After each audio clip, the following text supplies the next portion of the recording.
বিসমিল্লাহির রহমানির রহিম। সবাইকে আসসালামু আলাইকুম। আমি ফারিয়া হক, প্রভাষক, গার্হস্থ্য অর্থনীতি বিভাগ, নারায়ণগঞ্জ সরকারি মহিলা কলেজ, নারায়ণগঞ্জ। আমার অনলাইন চতুর্থ ক্লাসে সবাইকে স্বাগতম। ঈদ পরবর্তী শুভেচ্ছা জানিয়ে শুরু করছি আমার আজকের ক্লাস। আমরা আজকে ভিটামিন সম্পর্কে জানব। স্নেহের শিক্ষার্থীরা, তোমরা নিশ্চয়ই জানো যে ভিটামিন আমাদের রোগ প্রতিরোধ ক্ষমতা বাড়ায়, আমাদের ইমিউন সিস্টেমকে বুস্ট আপ করে এবং আমাদেরকে রোগের সংক্রমণের যে সম্ভাবনাটা থাকে সেটাকে কমিয়ে আমাদের রোগ প্রতিরোধ ক্ষমতাটাকে বাড়িয়ে দেয়। তো এই মহামারীর সময়, এই প্যান্ডেমিক পিরিয়ডে আমরা যদি একটু ভিটামিন এবং মিনারেলস যুক্ত খাবার আমাদের খাদ্য তালিকাতে বেশি করে রাখি, তাহলে আমরা অন্তত কিছুটা হলেও রোগের প্রকোপ থেকে দূরে থাকতে পারবো। আর আল্লাহ না করুন যদি কোনোভাবে সংক্রমণ হয়েই যায়, তবুও যদি আমাদের রোগ প্রতিরোধ ক্ষমতা ভালো থাকে, শক্তিশালী থাকে, তাহলে আমাদের ক্ষতির যে সম্ভাবনাটা সেটা অনেকাংশে কমে যাবে। আর সব কিছু আসলে সৃষ্টিকর্তার উপর নির্ভর করে আমাদের চূড়ান্ত ফয়সালা। কিন্তু তারপরেও আমাদের ধর্ম অনুযায়ী এবং আমাদের হাদিস অনুযায়ী কিন্তু চেষ্টা করতে বলা হয়েছে। সুতরাং আমরা যে সম্ভাব্য উপায়গুলো থাকবে সেগুলোতে আমরা অবশ্যই চেষ্টা করব, আমরা ধৈর্য ধারণ করব, আমরা দোয়া করব সৃষ্টিকর্তার কাছে, এবং আমাদের হাতে যে উপায়গুলো আছে সেগুলো আমরা কিন্তু স্বাস্থ্যবিধি সম্পূর্ণরূপে মেনে চলার চেষ্টা করব। এবং বারবার হাত ধোবো বা যে কথাগুলো বলা হয়েছে, সামাজিক দূরত্ব বজায় রাখা, এই ধরনের যে নিয়মগুলো সেগুলো তো অবশ্যই মানব। পাশাপাশি আমাদেরকে কিন্তু আমাদের খাদ্য তালিকায় আমাদের ভিটামিন মিনারেলস যুক্ত খাবারগুলো বেশি পরিমাণে রাখতে হবে। তো শিক্ষার্থীরা, চলো আমরা আজকে একটু ভিটামিন সম্পর্কে আমাদের লেসনগুলো দেখে নিই।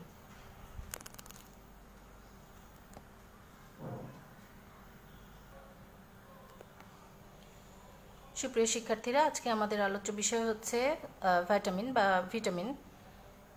ভিটামিন হচ্ছে এমন এক প্রকার জৈব রাসায়নিক পদার্থ যা খাদ্যে থাকে অত্যন্ত সামান্য পরিমাণে, অর্থাৎ খাদ্যের মধ্যে খুব সামান্য পরিমাণে এটা উপস্থিত থাকে, কিন্তু প্রাণীদেহের স্বাভাবিক বৃদ্ধি এবং শরীর সুস্থ রাখার জন্য এটা খুবই অপরিহার্য এবং গুরুত্বপূর্ণ।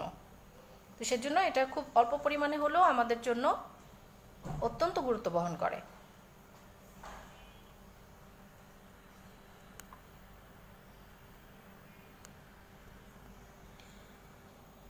আমরা জানি যে ভিটামিন প্রধানত দুই প্রকার। এক ধরনের হচ্ছে যে চর্বিতে দ্রবণীয় ভিটামিন, যারা চর্বিতে দ্রবীভূত হয়ে আমাদের শরীরে শোষিত হতে পারে। এমন ধরনের ভিটামিনগুলোকে একসাথে বলা হয় এডেক। ছাত্রীরা খেয়াল করো, আমি একসাথে লিখেছি এদেরকে, অর্থাৎ vitamin A, vitamin D, vitamin E এবং ভিটামিন কে। অর্থাৎ এই যে এ, ডি, ই এবং কে, এদেরকে একসাথে বলা হয় এডেক। এই এডেক হচ্ছে চর্বিতে দ্রবণীয় ভিটামিন। তার মানে হচ্ছে এগুলো পানিতে অদ্রবণীয়। এই ভিটামিনগুলো কি হবে? এরা পানিতে দ্রবীভূত হবে না, তেল এবং চর্বিতে এরা দ্রবণীয়।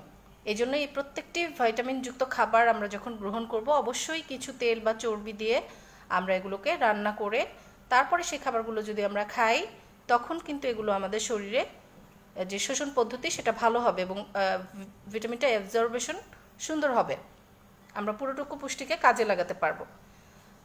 তারপরে আছে পানিতে দ্রবণীয় ভিটামিন, অর্থাৎ যে ভিটামিনগুলো পানিতে দ্রবীভূত হয় তারা আবার চর্বিতে দ্রবীভূত হতে পারে না। তো তাহলে এমন ধরনের ভিটামিন হচ্ছে দুটি রয়েছে। একটা হচ্ছে ভিটামিন সি আর একটা হচ্ছে ভিটামিন বি কমপ্লেক্স। নাম শুনে তোমরা বুঝতে পারছো যে এখানে বি কমপ্লেক্স মানে হচ্ছে এখানে অনেকগুলো বি ভিটামিনের সমষ্টি।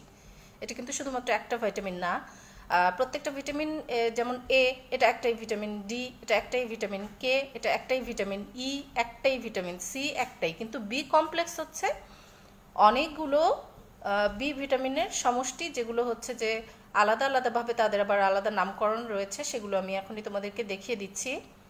তো এই দুই ধরনের ভিটামিনগুলো হচ্ছে পানিতে দ্রবণীয়। তাহলে পানিতে দ্রবণীয় যদি হয় তাহলে কি হবে?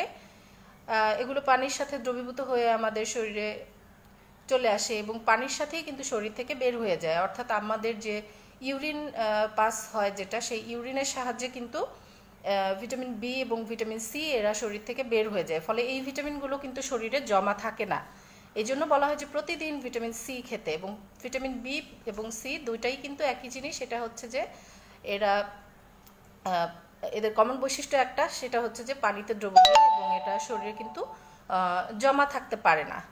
তো যেহেতু জমা থাকে না, সেহেতু এগুলো আমাদেরকে রেগুলার গ্রহণ করতে হয়। কিন্তু এই যে এ, ডি, ই এবং কে, এরা যেহেতু পানিতে দ্রবণীয় নয়, তাই এরা কিন্তু শরীর থেকে বের হয়ে যায় না। অর্থাৎ শরীরের যে চর্বি থাকে সেটার সাথে মিশে শরীরে অ্যাডিপোজ ফ্যাট টিস্যু বা অন্যান্য যে ফ্যাট টিস্যু যেগুলোতে থাকে সেগুলোতে কিন্তু এগুলো জমা থাকে। তো এই জন্যই এই এডেক বা এই ধরনের যে ভিটামিন, এগুলোর অভাব শরীরে কিন্তু ধীরে ধীরে দেখা দেয়, সচরাচর খুব সহজে দেখা দেয় না। কিন্তু ভিটামিন বি কমপ্লেক্স এবং ভিটামিন সি, এটা কিন্তু খুব দ্রুত এগুলোর যে ভিটামিনের অভাবজনিত যে লক্ষণগুলো আছে দেখা যায়। কারণ হচ্ছে যে এরা শরীরে জমা থাকতে পারে না, তাই রেগুলার কনজামশন যদি না হয় সেক্ষেত্রে কিন্তু এগুলোর অভাব এবং এগুলোর অভাবজনিত যে রোগ লক্ষণগুলো আছে সেগুলো খুব দ্রুত দেখা দিতে পারে। আর বিশেষ করে ভিটামিন সি তো রোগ প্রতিরোধ ক্ষমতা বৃদ্ধির জন্য, আমাদের ইমিউন সিস্টেম যেটা প্রতিরোধ ক্ষমতা সেটাকে আরও এনহ্যান্স করার জন্য, আরও স্ট্রং করার জন্য এটা খুবই গুরুত্বপূর্ণ। এই জন্য বলা হচ্ছে যে কোভিড-19-এর সময় আমরা সবাই প্রতিদিন বেশি করে ভিটামিন সি খাবো। তো সি জাতীয় খাবার যে উৎসগুলো আছে সেগুলো আমরা প্রতিদিন বেশি করে খাওয়ার চেষ্টা করব। অন্তত সকালে একটু, দুপুরে একটু, বিকালে একটু বা রাতে একটু, 3 বেলাই আমাদেরকে কিন্তু চেষ্টা করতে হবে অন্তত কিছু না কিছু ভিটামিন সি জাতীয় খাবার আমাদের গ্রহণ করার জন্য।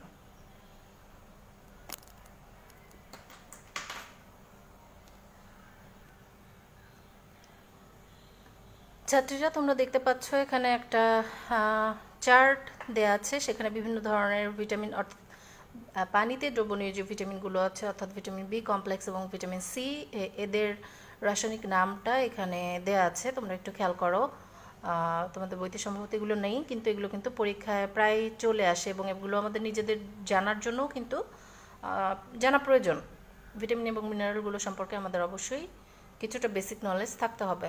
তো আমরা এখন একটু দেখি, এখানে আছে ভিটামিন সি, এর রাসায়নিক নাম হচ্ছে অ্যাসকর্বিক অ্যাসিড। ভিটামিন সি, এটার রাসায়নিক নাম হচ্ছে অ্যাসকর্বিক অ্যাসিড। তারপরে দেখো ভিটামিন বি ওয়ানের রাসায়নিক নাম হচ্ছে থায়ামিন।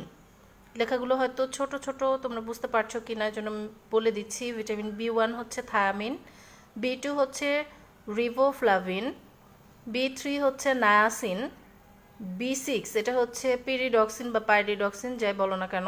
তারপরে আছে ফলিক অ্যাসিড, এটাকে আসলে ফলিক অ্যাসিড নামেই ডাকা হয়।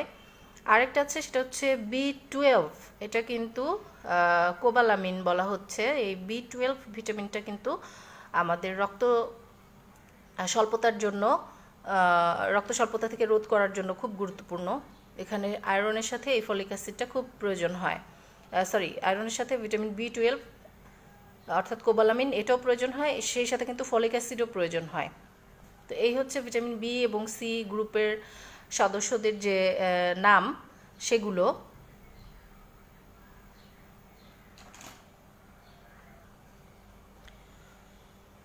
যেগুলো চর্বিতে দ্রবণীয় ভিটামিন, সেগুলোর রাসায়নিক নামগুলো আমরা একটু জেনে নেই। এদের ডাকনাম হচ্ছে ভিটামিন এ, অর্থাৎ যে নামে আমরা সবাই এটাকে চিনে থাকি, কিন্তু আসলে এটার নাম হচ্ছে রেটিনল। অর্থাৎ কেমিক্যাল যে কম্পোজিশন এটার, সেই অনুযায়ী যে বৈজ্ঞানিক নাম সেটা হচ্ছে রেটিনল। তো রেটিনলটা এক ধরনের অ্যালকোহল, কখনো কখনো রেটিনাল অর্থাৎ এক ধরনের অ্যালডিহাইড যৌগ হয় রেটিনলের, সেটাও কিন্তু ভিটামিন এ হিসেবে কিন্তু কাজ করে। এরপর আসো ভিটামিন ডি। তো ডি ভিটামিনের নাম হচ্ছে কোলিক্যালসিফেরল, ডি3। এটাকে বলা হচ্ছে যে ডি3 বা কোলিক্যালসিফেরল, যেটা আমরা আসলে সূর্যের আলট্রাভায়োলেট রে থেকে আমাদের চামড়ার নিচে যে কোলেস্টেরল থাকে সেটার সাথে কেমিক্যাল রিয়াকশনের মাধ্যমে আমরা খুব সহজেই পেয়ে থাকি। আরেকটা হচ্ছে ভিটামিন ই, ইটা হচ্ছে টোকোফেরল, বিশেষ করে আলফা টোকোফেরল, এটাও কিন্তু আমাদের জন্য খুবই গুরুত্বপূর্ণ। তারপরে আছে ভিটামিন কে, এর নাম হচ্ছে মেনাডাউন। তো এই ছিল আমাদের ভিটামিনসগুলোর যে বৈজ্ঞানিক নাম সেগুলো। এরপরে আমি চলে যাচ্ছি আমাদের যে স্নেহে দ্রবণীয় বা চর্বিতে দ্রবণীয় যে ভিটামিন, এই গ্রুপ, এই সম্পূর্ণ গ্রুপের মধ্যে প্রথম সদস্য তার নাম হচ্ছে রেটিনল এবং ভিটামিন এ। তো এই রেটিনল বা ভিটামিন এ এই সম্পর্কে আমরা একটু আলোচনা করব। ডিয়ার স্টুডেন্টস, তোমরা একটা ছবি দেখতে পাচ্ছ, এখানে একটা স্ট্রাকচার, কেমিক্যাল স্ট্রাকচার দেখা যাচ্ছে। এটা হচ্ছে ভিটামিন এ এর চেহারা বা এর যে স্ট্রাকচার সেটা এখানে দেখতে পাচ্ছ। এটার নাম হচ্ছে রেটিনল। তো রেটিনল, প্রথমটা হচ্ছে রেটিনল, তারপরে যেটা দেখা যাচ্ছে সেটা হচ্ছে রেটিনাল এবং রেটিনোইক অ্যাসিড। এই তিনটাই আসলে ভিটামিন এ হিসেবে কাজ করে থাকে। তো প্রথম যে স্ট্রাকচারটা তোমরা দেখতে পাচ্ছ, অর্থাৎ সিএইচ দিয়ে, এটাকে আসলে সরলভাবে সাংকেতিকভাবে এভাবে প্রকাশ করা হয়। আর এই যে CH2OH, এটাই হচ্ছে এর যে চেনার জন্য যে এটা অ্যালকোহল না অ্যালডিহাইড সেটা চেনার জন্য এই সিম্বলটা থাকলে আমরা বুঝবো এই যে OH এটা হচ্ছে অ্যালকোহল নির্দেশ করে, সেজন্য এটা হচ্ছে রেটিনল। আর এইটুকু স্ট্রাকচারকে আসলে এইভাবে দেখানো হয়েছে। এই প্রত্যেকটা কোণাকে এভাবে আসলে সি ধরা হয়, আর এর সাথে যেগুলো এইচ লাগবে সেগুলো এর সাথে আছে ধরে নেওয়া হয়। এভাবেই আসলে স্ট্রাকচারটাকে প্রকাশ করতে হয়। তো তোমাদের স্ট্রাকচার হয়তো মুখস্থ করতে হবে না, কিন্তু দেখে যেন অন্তত তোমরা চিনতে পারো যে এটা ভিটামিন এ, সেজন্য স্ট্রাকচারগুলোর সাথে তোমাদেরকে পরিচয় করিয়ে দেওয়া। তো এটা হচ্ছে সরল স্ট্রাকচার দেখানো হয় এভাবে, এবং এটা হচ্ছে CHO অর্থাৎ রেটিনাল, এটা হচ্ছে অ্যালডিহাইড গ্রুপের। তো যাই হোক, এই তিনটাই হচ্ছে আসলে ভিটামিন এ। তো স্নেহে দ্রবণীয় ভিটামিনের মধ্যে আসলে ভিটামিন এডেক যে চারটা রয়েছে তার মধ্যে সর্বপ্রথম আবিষ্কার হয় কিন্তু ভিটামিন এ।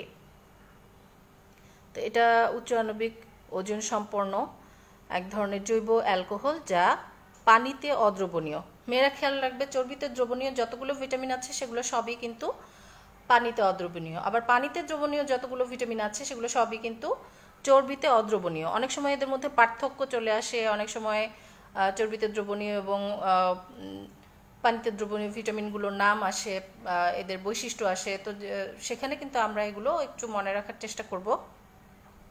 তো ভিটামিন এ এর উৎস যেগুলো আছে সেগুলো আমি একটা স্লাইড দেওয়ার চেষ্টা করব। আসলে ভিডিওর সাথে কিভাবে স্লাইড অ্যাড করতে হয় আমার জানা নেই, সেজন্য উৎসগুলো সম্পর্কিত যে স্লাইড সেগুলো আমি আলাদা স্ক্রিনশট নিয়ে তোমাদেরকে এই ওয়েবসাইটে পাঠাবো, এখানেই এই অ্যাড্রেসে আর কি সেন্ড করব।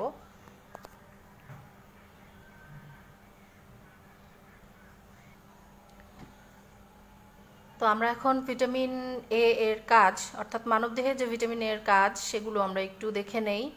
এক নম্বর কাজে তোমরা দেখতে পাচ্ছ যে দেহের সামগ্রিক বৃদ্ধিতে এটা সাহায্য করে থাকে, অর্থাৎ আমাদের যে দৈহিক বৃদ্ধি সেখানে ভিটামিন এ অপরিহার্য। ভিটামিন এ ছাড়া কিন্তু বিপাক ক্রিয়া সম্পন্ন হয় না। কার্বোহাইড্রেট জাতীয় খাবারের বিপাকের জন্য কিন্তু এটা প্রয়োজন হয়, ফলে আমাদের দৈহিক বৃদ্ধির জন্য এটা প্রয়োজন। হাড়ের বৃদ্ধি সাধন এবং দাঁতের গঠনে ভূমিকা রাখে, অর্থাৎ আমাদের দাঁতের যে সর্ববহির আবরণ যেটা হচ্ছে এনামেল, সাদা যে আস্তরণ যেটা দাঁতের সবচেয়ে বাহিরের আবরণ, সেই এনামেলের গঠনে ভিটামিন এ প্রয়োজন হয়, এবং হাড়ের বৃদ্ধি সাধন এটার জন্য কিন্তু ভিটামিন এ প্রয়োজন হয়। এটি দেহের আবরণী কলার গঠনে এবং রক্ষণাবেক্ষণে গুরুত্বপূর্ণ ভূমিকা রাখে, অর্থাৎ আমাদের দেহের যে আবরণী কলা যেগুলো আছে সেগুলোর কিন্তু গঠন এবং রক্ষণাবেক্ষণে এটি খুব গুরুত্বপূর্ণ ভূমিকা রেখে থাকে। চোখের যাবতীয় রোগ থেকে ভিটামিন এ আমাদেরকে রক্ষা করে। এটি জেরপ্থ্যালমিয়া প্রতিরোধ করে, তাই এই ভিটামিনকে বলা হয় অ্যান্টি জেরপ্থ্যালমিক ভিটামিন। চোখের কয়েকটি রোগ আছে আমরা জানি, সেগুলো রাতকানা, জেরপ্থ্যালমিয়া, বিটর্স স্পট। তো এই সমস্ত রোগ প্রতিরোধের জন্য ভিটামিন এ অপরিহার্য। এই সমস্ত রোগগুলো আসলে ভিটামিন এর অভাবে হয়ে থাকে। তো এই জন্য একে ভিটামিন এটাকে বলা হচ্ছে অ্যান্টি জেরপ্থ্যালমিক ভিটামিন, অর্থাৎ এই রোগটাকে সে প্রতিরোধ করতে পারে, তাই বলা হচ্ছে যে অ্যান্টি জেরপ্থ্যালমিক ভিটামিন।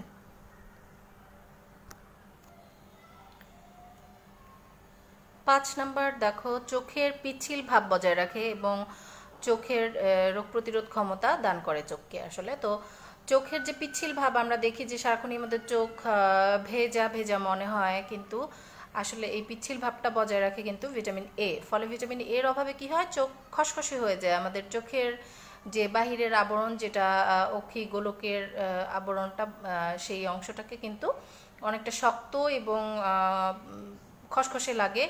তো দেখে বোঝা যায় যে তার চোখে শুষ্কতা শুরু হয়ে যাচ্ছে। তো সেজন্য ভিটামিন এ কিন্তু আমাদের চোখের সুস্থতার জন্য খুবই গুরুত্বপূর্ণ। ত্বক এবং কোষ ঝিল্লির সজীবতা রক্ষা করে। মেয়েরা আমাদের যে দেহের যে সম্পূর্ণ ত্বক এবং কোষ ঝিল্লি, মানে প্রত্যেকটা কোষের যে বহিরাবরণ সেটাই হচ্ছে কোষ ঝিল্লি। তো এই কোষ ঝিল্লি এবং ত্বকের সজীবতা রক্ষার জন্য কিন্তু ভিটামিন এ অপরিহার্য। 7 নম্বর দেখো, চোখের উজ্জ্বলতা বাড়ায় এবং অল্প আলোতে দেখতে সাহায্য করে। অর্থাৎ অল্প আলোতে দেখার জন্য ভিটামিন এ একক ভূমিকা রাখে এবং সবচেয়ে গুরুত্বপূর্ণ ভূমিকা রাখে। সেজন্য আমরা রাতকানা রোগ যেটা হয় সেটা কিন্তু ভিটামিন এর অভাবেই হয়ে থাকে। আমরা জানি যে রাতকানা রোগ হলে অন্ধকারে বা স্বল্প আলোতে বা কম আলোতে আসলে ঠিকভাবে দেখা যায় না। তো এটা হওয়ার একমাত্র কারণ হচ্ছে ভিটামিন এর অভাব। আরও অন্যান্য কারণও থাকতে পারে, চোখের রেটিনাতে সমস্যা হলেও হতে পারে অনেক সময়। তবে ভিটামিন এর যে অভাব সেটার জন্যই কিন্তু এই জিনিসটা ঘটে থাকে। তো সেজন্য আমাদের ভিটামিন এর কনজামশন যদি পর্যাপ্ত হয় তাহলে কিন্তু এটা আমরা প্রতিরোধ করতে পারি। 8 নম্বর হচ্ছে প্রজনন তন্ত্রের গঠন এবং কার্যকারিতা নিয়ন্ত্রণে কার্যকর ভূমিকা পালন করে। অর্থাৎ আমাদের যে প্রজনন তন্ত্রের সুরক্ষা এবং গঠন এবং এর যে কার্যকারিতা সেটাও কিন্তু ভিটামিন এর দ্বারা নিয়ন্ত্রিত হয়। সুতরাং সেখানেও যদি আমাদের ভিটামিন এর অভাব থাকে তাহলে কিন্তু অনেক ধরনের সমস্যার মধ্যে আমরা পড়তে পারি। প্রজননতন্ত্রের যে সমস্যাগুলো থাকে সেখানে বিভিন্ন ধরনের সমস্যা ভিটামিন এর অভাবে কিন্তু ঘটতে পারে। এরপরে আসো নার্ভ টিস্যুর পুষ্টি সরবরাহ করে। তো নার্ভ টিস্যু যেটা আছে সেখানে নার্ভ সেলের পুষ্টি সরবরাহ করার জন্য কিন্তু ভিটামিন এর প্রয়োজন হয়। আমরা জানি বিভিন্ন ধরনের কোষ ঝিল্লিতে মেইনলি ভিটামিন এ অংশ নেয়। তো কোষ ঝিল্লি এবং কোনো ঝিল্লিগুলোর সুরক্ষা দান এবং এগুলোর পিচ্ছিল ভাব বজায় রাখা, এটা কিন্তু ভিটামিন এর কাজ। ফলে যে কোনো টিস্যুর যে সেলগুলো আছে সেই সেলগুলোরও কিন্তু যে আবরণী কলা এবং সেগুলোর যে বহিরাবরণ বা কোষ ঝিল্লি সেগুলোর সুস্থতার জন্য ভিটামিন এ লাগে। প্রোটিন পরিবহন করে থাকে, অর্থাৎ ভিটামিন এ প্রোটিন পরিবহনে গুরুত্বপূর্ণ ভূমিকা পালন করে। তাহলে ভিটামিন এর অভাব হলে কিন্তু প্রোটিনগুলো সঠিকভাবে বিপাক হবে না। 11 নম্বর দেখো, রোগ প্রতিরোধ ক্ষমতা বৃদ্ধিতে সাহায্য করে থাকে। অর্থাৎ ভিটামিন এ কিন্তু আমাদের রোগ প্রতিরোধ ক্ষমতাটাকে বাড়িয়ে দেয়। তো রোগ প্রতিরোধ ক্ষমতা আমাদের বাড়াতে চাইলে অবশ্যই আমাদেরকে ভিটামিন এ জাতীয় খাবার গ্রহণ করতে হবে পর্যাপ্ত পরিমাণে। 12 নম্বর দেখো, শর্করা বিপাকে অংশ নেয়। আমরা জানি শর্করা যে জাতীয় যে খাবারগুলো আছে, যেমন আলু, ভাত, তারপরে রুটি, সুজি,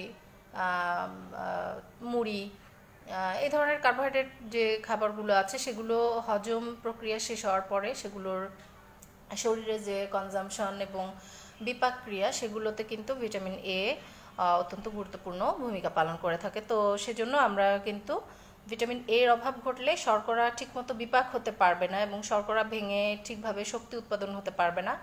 তো এজন্য আমরা ওজন কমাতে চাইলেও কিন্তু ভিটামিন এ এর প্রয়োজন হবে।